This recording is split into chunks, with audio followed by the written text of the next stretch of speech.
All right, on to the last bit on special relativity.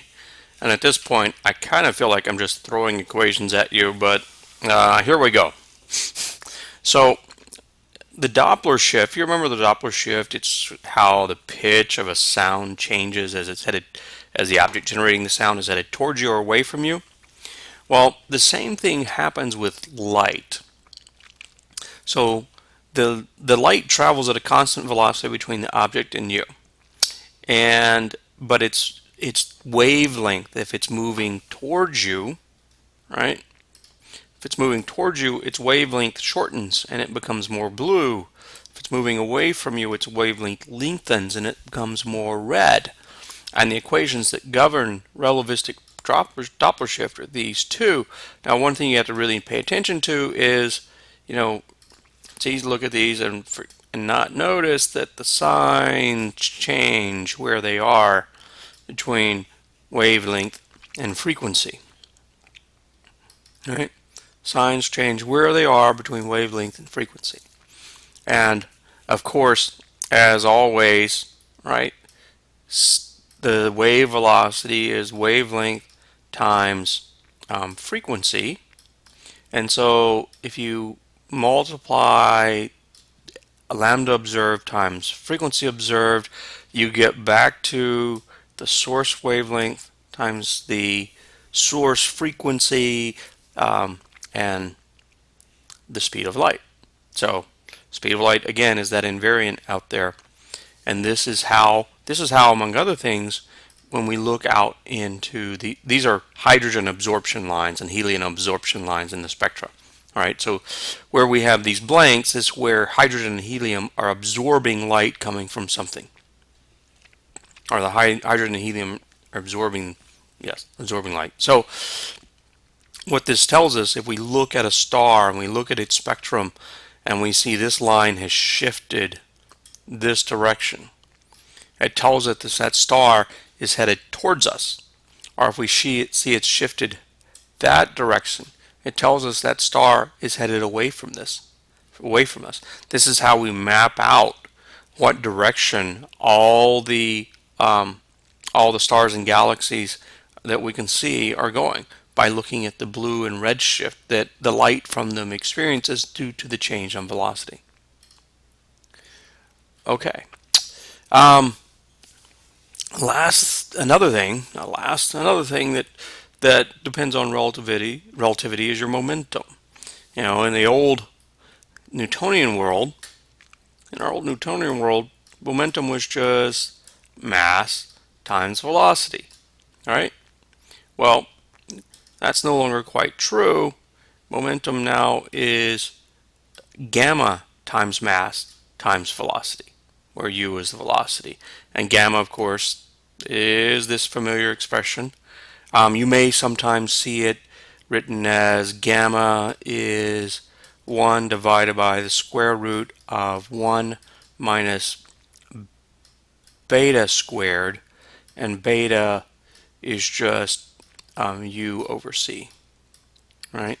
So you may sometimes see it like that, but momentum is gamma times mass times velocity, and of course it has this characteristic curve where it's pretty close to the classical momentum for a very long time until you start getting significant fractions of the speed of light, and then suddenly off it goes, right? Finally, relativistic energy. This is a picture of the L3 experiment at CERN. I actually worked here for several years. It's for 3 years. And to give you a sense of scale, if you look over here, here are the stairs, right? And so a person, I don't think there is a person in this photo, but a person standing here would be about that tall. It's a fairly large device, and in fact, until recently, this big red piece, this big red octagon, was the world's largest magnet. It's since been surpassed and is now the world's second largest magnet, but for a long time it was the record holder.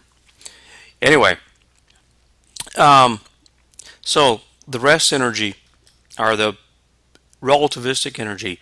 This is your total energy, right? Your total energy is given by gamma mc squared.